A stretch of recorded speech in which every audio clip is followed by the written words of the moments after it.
नमस्कार, मैं काजल और आप इस वक्त देख रहे हैं जन संदेश टाइम्स।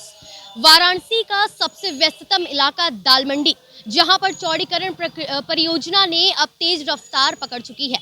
शहर के सबसे व्यस्ततम और भीड़भाड़ वाले इलाके में प्रशासन अब पूरी तरह से एक्शन मोड में है। जहां नगर निगम ने 151 बकायेदारों को नोटिस थमाई है, तो वहीं अब बड़ी कार्रवाई करते हुए वाराणसी विकास प्राधिकरण यानी वीडीए ने भी 12 मकानों को नोटिस जारी किया है। ये मकान बिना नक्शे पास कराए गए बनाए गए हैं, यानी कि इन्हें अवैध घोषित करते हुए वीडीए ने 3 दिनों के अंदर खाली कराने का आदेश दिया है। अब इसके बाद किस प्रकार से दालमंडी में हड़कंप मचा हुआ है, इसे देखते हुए हम इस वक्त मौजूद है वाराणसी के दालमंडी इलाके में, जहां पर 29 अक्टूबर को पहली कार्रवाई हुई थी और जो पहला मकान ध्वस्त किया गया था, जहां पर हथौड़े और ड्रिल मशीन के द्वारा ध्वस्तीकरण का कार्य किया गया था, वो आप देख सकते हैं कि किस प्रकार से यहाँ पर ये स्टूडियो था, फोटो स्टूडियो, जो कि अब इस वक्त ध्वस्तीकरण इसका हो चुका है। और यहाँ पे जो चौड़ीकरण, दालमंडी चौड़ीकरण की जो परियोजना थी, अब उसने तेज रफ्तार पकड़ते हुए यहाँ पर ये कार्रवाई शुरू, और उसके ठीक सामने भी ये जो मकान है, इसके ईंटें पत्थर जो है वो तोड़े गए हैं। ये मकान दीपक शरण और राकेश शरण जी का बताया जा रहा है, जिन्होंने अपना मुआवजा लेने के बाद, जिन्हें मुआवजा देने के बाद वीडीए ने यह कार्रवाई शुरू कर चुकी है। और वीडीए पीडब्ल्यूडी नगर निगम की टीम यहाँ पर मौजूद रही, उनकी देखरेख में शासन प्रशासन की सुरक्षा की दृष्टि से भी यहाँ पर तैनात रहा और तमाम कार्रवाई की गई। अब आगे भी इस प्रकार से कार्रवाई यहाँ पर होगी और आप देख सकते हैं कि कितना ये भीड़-भाड़ वाला इलाका है। जिस प्रकार से यहाँ पर कार्रवाई हो रही है, आने वाले समय में लोगों को सुविधाएं होंगी, ऐसा प्रशासन का कहना है। लेकिन हाँ, मैं आपको बता दूं कि दालमंडी वाराणसी का एक ऐसा इलाका है जो कि पूर्वांचल के सबसे बड़ी मंडियों में से एक आता है। दालमंडी जहाँ पर इलेक्ट्रॉनिक सामान से लेकर मोबाइल फ़ोन के सामानों से लेकर तमाम घर में इस्तेमाल होने वाली छोटी मोटी चीज़ें, जो भी है, हर एक चीज़ दालमंडी में आपको मिल जाती है। और अगर बात शादी ब्याह की भी करें तो दालमंडी एक ऐसा इलाका है कि यूं कहा जा सकता है कि बिना दालमंडी से खरीदारी किए लोगों के घरों में शादी ब्याह का कार्यक्रम पूरा नहीं होता, क्योंकि यहाँ पे एक से बढ़कर एक वैरायटी होलसेल रेट में लोगों को मिल जाती है। ऐसे में यहाँ पर कौन कौन सी दुकानें जाएंगी, कौन कौन से मकाने जाएंगी, किस प्रकार से इसका चौड़ीकरण होगा और चौड़ीकरण के बाद किस प्रकार के सुंदरीकरण में जो प्रशासन की परियोजना है उसके बाद ये सामने आएगा। लेकिन उसके बाद की क्या स्थिति होगी, मार्केट कितना डाउन होगा या अप होगा, इस पर हम अभी कुछ नहीं कह सकते। ये तो परियोजना पूरी होने के बाद ही पता चलेगी। चलिए कुछ लोगों से बातचीत करते हैं और जानते हैं। सर, आपका नाम? विकास अग्रवाल।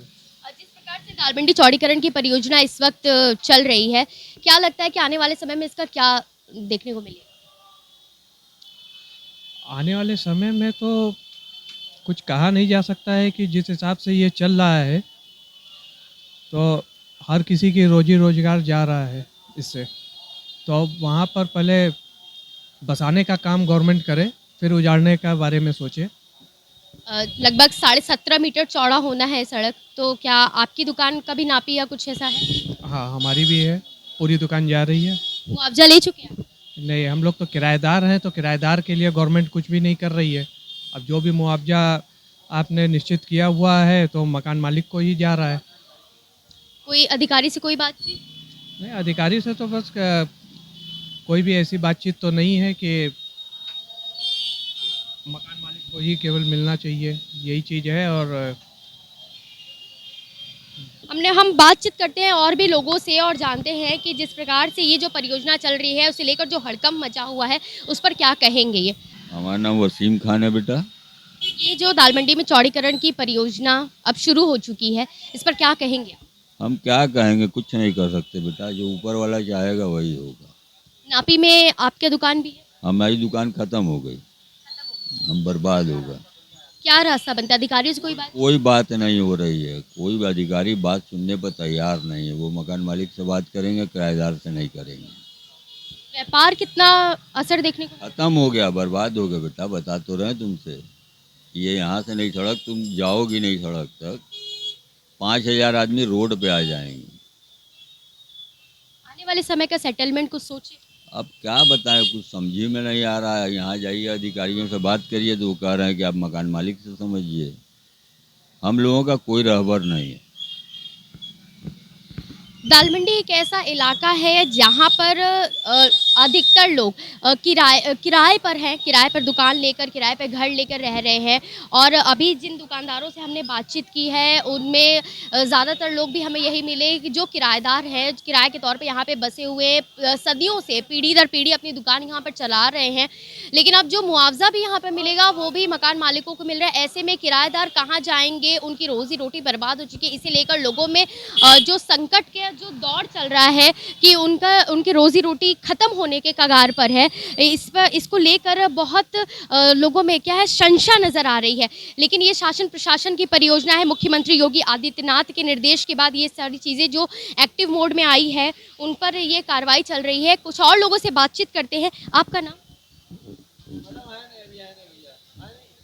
कोई बात नहीं, कुछ लोग ऐसे भी हैं जो बातचीत नहीं करना चाहते हैं, या तो उनका होगा कि अब इस पर वो क्या कहे। आखिर में एक्शन तो लोगों की चल ही रही है, प्रशासन का जो वो एक्शन है वो चल रहा है, परियोजना शुरू हो चुकी है। आगे किस प्रकार से कार्रवाई होगी, ऐसी तमाम रिपोर्ट्स के लिए जुड़े रहे हमारे साथ और देखते रहे जनसंदेश टाइम। नमस्कार।